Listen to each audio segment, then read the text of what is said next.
Hey guys, welcome to my channel scary horror story. और मैं आपको आज एक हॉरर स्टोरी सुनाने जा रही हूँ। और गाइस, अगर आपको ये मेरी स्टोरी अच्छी लगे तो आप लाइक और सब्सक्राइब ज़रूर करना, जिससे कि मुझे एक हिम्मत मिलेगी और मैं आपके लिए और अच्छी अच्छी स्टोरी लेके आऊँगी। तो गाइस, मैं एक आपको स्टोरी सुना रही हूँ। एक रवि नाम का लड़का था जो दिल्ली में रहता था, और वो एक जॉब की तलाश कर रहा था और जगह जगह वो अपने रिज्यूम डालता था, पर उसकी जॉब कहीं लग नहीं रही थी। एक दिन अचानक उसे मुंबई से कॉल आती है जॉब के लिए कि एक कंपनी से कि आप सिलेक्ट हो गए, आप हमारे यहाँ जॉब करने आ जाइए। तो रवि भी बहुत खुश था कि मुझे मुंबई जैसे शहर में एक जॉब मिली है। तो वो फटाफट सब कुछ पैक करता है और मुंबई के लिए चले जाता है। वहाँ जाके वो अपने ऑफिस में ज्वाइन करता है ऑफिस को। और गाइस, रूम ऑफिस की तरफ से उसको जो रूम था, फ्लैट फ्री में दिया गया था कि जो व्यक्ति ऑफिस में काम करते हैं उनके लिए रहने की व्यवस्था वो कंपनी ही करती है। तो गाइस, उस रूम में एक और लड़का था जिसका नाम था मनोज। और मनोज भी रूम पार्टनर था उसका। एक कमरे में वो दोनों ही फ्लैट पे रहते थे, और उन दोनों का फ्लैट जो था वो 6 फ्लोर था। आपको पता ही है मुंबई में बड़े बड़े फ्लैट्स होते हैं गाइस, और जगह भी रहने के लिए कम मिलती है। तो इसलिए कंपनी ने एक ही फ्लैट में दोनों लड़कों को रखा हुआ था।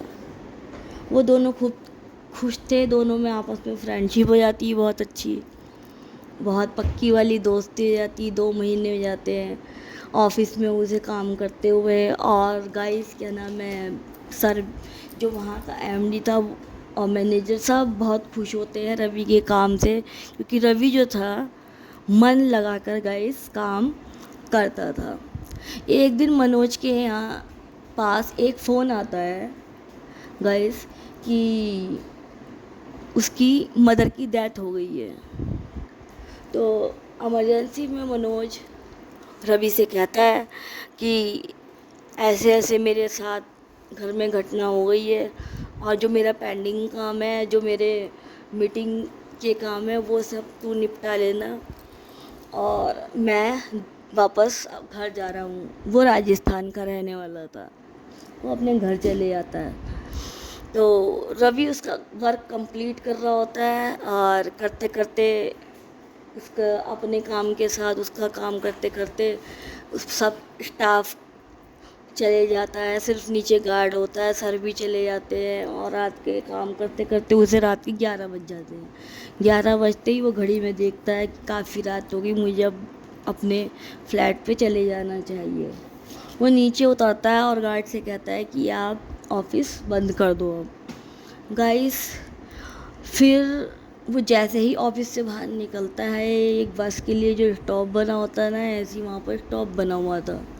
तो वो खड़ा होता है। कंपनी ने उनको रहने के लिए तो फ्लैट दिया था, पर आने जाने के लिए कोई सुविधा नहीं दी थी अभी, कार वगैरह। तो गाइस, फिर वो क्या करता है, उस स्टॉप पे खड़ा हो जाता है। और उसका फ्लैट कंपनी से थोड़ी दूर था, मतलब ज़्यादा दूर भी नहीं, मतलब अच्छा खासा काफ़ी दूर था। तेज़ बारिश हो रही होती है और वो खड़ा हुआ होता है वहाँ पर। तो वो टैक्सी का इंतज़ार कर रहा होता है कि मुझे टैक्सी मिल जाए और मैं जल्दी से घर पहुँचूँ। लेकिन अचानक वो देखता है कि उसके पास पे एक बुजुर्ग आदमी खड़ा हुआ है छाता लेके। वो उसकी तरफ देखता है। रवि पहले बड़ा घबराता है कि अचानक से ये बुजुर्ग आदमी कहाँ से आया। और वो पहले तो डरता है, फिर कहता है कि बारिश हो रही है तो कोई नहीं, क्या पता इन अंकल जी को भी, क्या नाम है, को गाइस, वो पास में देखता है कि साथ में अंकल जी एक छाता लेके खड़े हैं, और वो अंकल जी छाता उसके सर पे कर देते हैं। तो वो सोचता है कि आजकल के ज़माने में इतने भले लोग कहाँ से मिलते हैं कि जो हेल्प कर दें। अब मुझे बारिश से बचा रहे थे, पर वो एकदम जब अंकल जी की तरफ देखता है तो एकदम गाइस डर जाता है। उसे अंकल जी का चेहरा बहुत डरावना सा लगता है और बिजली कड़क रही होती है, और वो एकदम रवि डर जाता है। और रवि गाइस इधर देखता है उधर देखता है और डर के मारे वहाँ से पैदल ही दौड़ लगा देता है बारिश में, और भागते भागते थोड़ी दूर में वो अपने फ्लैट पहुँच जाता है। और वो फ्लैट आके गाइस फिर आराम से शांति आती है उसे कि वो कौन था। उसके दिमाग में ये था कि कहीं कोई भूत प्रेत तो नहीं। वो अपने दिमाग में से सारी बातें निकालता है, थोड़ा फ्रेश वगैरह होता है और लेट जाता है। लेटने के बाद गाइस रात के 12 बज रहे होते हैं। तो वो क्या देखता है कि बारिश अचानक से उसे प्यास लगती है। वो जग की तरफ देखता है, जग उसका खाली होता है गाइस। तो वो कहता है कि मैं इसे किचन में से पानी लेकर आता हूँ। वो अपनी किचन में जैसे ही पैर नीचे रखता है बेड से, तो अचानक से गाइस वो देखता है कि उसके कमरे में पानी पानी है। तो वो ध्यान देता है कि मैं तो 6th फ्लोर पे हूँ, तो ये पानी कहाँ से आ रहा है मेरे रूम में।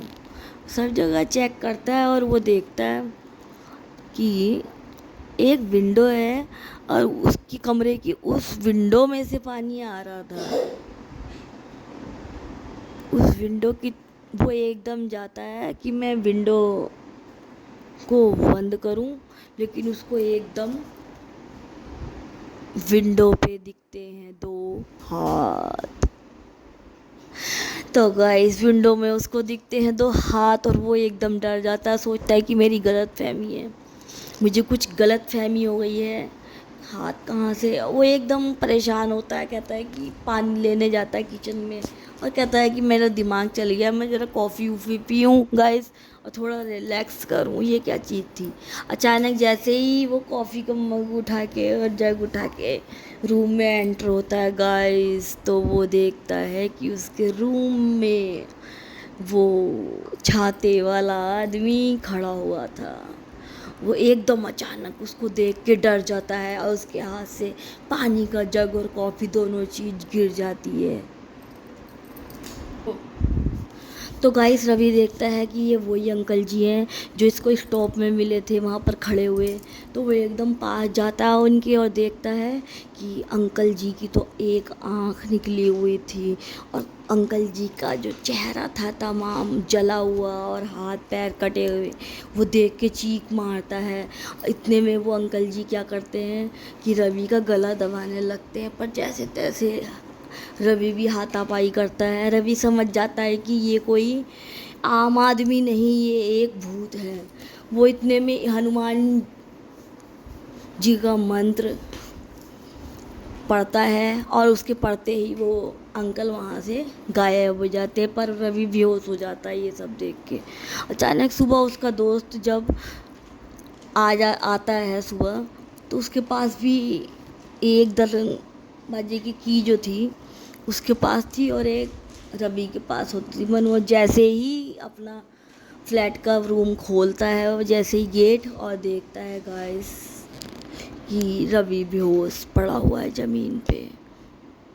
और गाइस फिर वो जैसे तैसे उसको चेस्ट में पंच करता है, तो देखता है कि पानी पानी पड़ा हुआ है रूम में, कुछ तो हुआ है। मन वो सोचता है कि इससे क्या हुआ। उसने सोचा कि ख़त्म हो गया है ये, पर उसने गाइस जब उसकी चेस्ट पे पंच किया तो उसके बाद क्या नाम है, वो थोड़ा उसके मुंह में से पानी निकलता है। वो तुरंत उसको डॉक्टर पे ले आता है, और रवि की जान बच जाती है। कुछ दिन रवि रेस्ट करने के लिए घर पे कि आराम करना है डॉक्टर ने बोला, और वो आराम के लिए छुट्टी लेता है 1 हफ्ते की। जब रवि थोड़ा ठीक हो जाता है गाइस, वो फिर सोचता है कि अब 1 हफ्ता हो गया और मैं ठीक हूँ, तो गाइस वो क्या करता है कि मुझे अब काम पे जाना चाहिए, रवि सोचता है, और वो अपनी जॉब पे द्वारा वापस चले जाता है। तो गाइस वो जब जॉब में जाता है तो शाम को जब सब अपने अपने घर जा रहे होते हैं तो वो गार्ड अंकल से पूछता है कि क्यों, वो सोचता है क्यों ना मैं गार्ड अंकल से पूछूं, क्योंकि गार्ड अंकल भी बुजुर्ग होते हैं। उसने कहा कोई ना कोई तो ज़रूर ऐसी घटना है, ये अंकल को पता होगा, गार्ड अंकल को। तो गार्ड अंकल क्योंकि वहाँ पर 30 सालों से काम कर रहे थे उस ऑफिस में, तो गाइस फिर वो पूछता है गार्ड अंकल से कि बता दीजिए मुझे, मेरे साथ ऐसा ऐसा हुआ है। तो गार्ड अंकल पहले तो हिचकिचाते हैं और टाल देते हैं कि नहीं, कुछ नहीं, तुम्हें वहम हुआ होगा। पर नहीं, रवि के बार बार मिन्नतें करने पे कि मैं मरने से बचा हूँ, तो गार्ड अंकल बताते हैं कि 30 साल पहले एक बुजुर्ग आदमी, ऐसे ही बरसात का दिन था जैसे तुम बता रहे थे, और वो छतरी लेके अपनी टैक्सी का इंतज़ार कर रहे थे घर जाने के लिए, और अचानक से तो गाइस वो अंकल जी छाता लेके खड़े होते हैं। ये 30 साल पहले की बात है, आपको बताया, उसी कंपनी में वो भी काम किया करते थे। तो गाइस क्या नाम है, एक औरत जो है उनके पास आके खड़ी होती है, उसे भी टैक्सी का इंतज़ार होता है, और ऐसे ही खूब बारिश हो रही होती है। तो गाइस वो रवि को बताता है कि उस औरत को टैक्सी मिल जाती है, और वो टैक्सी वाला उस औरत को अपनी टैक्सी में बिठा लेता है, और उस औरत की साड़ी का पल्ला बैठते समय उस टैक्सी के दरवाजे में फंस जाता है। उसे नहीं पता होता कि मेरी साड़ी का पल्ला जो है टैक्सी की विंडो में फंस गया है बाहर। वो बूढ़ा आदमी देखता है, टैक्सी वाला चलाने लगता है, वो आवाज़ भी देता है, पर वो औरत सुनी की अनसुनी कर देती है। वो पीछे थोड़ा सा भागने लगता है कि मैं उसे बताऊं कि तुम्हारा पल्ला साड़ी का फंसा हुआ है, कहीं कुछ हो ना जाए। एकदम आगे एक गड्ढा था गाइस, उसमें अंकल जी का पैर एकदम फंसता है, और अंकल जी वहीं गिरते हैं, और गिरते के साथ ही उनकी वहीं मौत हो जाती है। तो गाइस जो गार्ड है वो रवि को बताता है कि आज भी वो आत्मा अंकल जी की भटकती है छाता लेके, और वो 11 से 12 के बीच में उसी स्टॉप पे कई लोगों ने कई बार अंकल जी को वहाँ पर छाता लेके खड़े हुए देखा है। तो गाइस अगर मेरी स्टोरी आपको अच्छी लगी तो प्लीज़ मुझे लाइक और सब्सक्राइब कर दीजिए। मैं आपके लिए बहुत अच्छी अच्छी स्टोरी लेकर आऊँगी। थैंक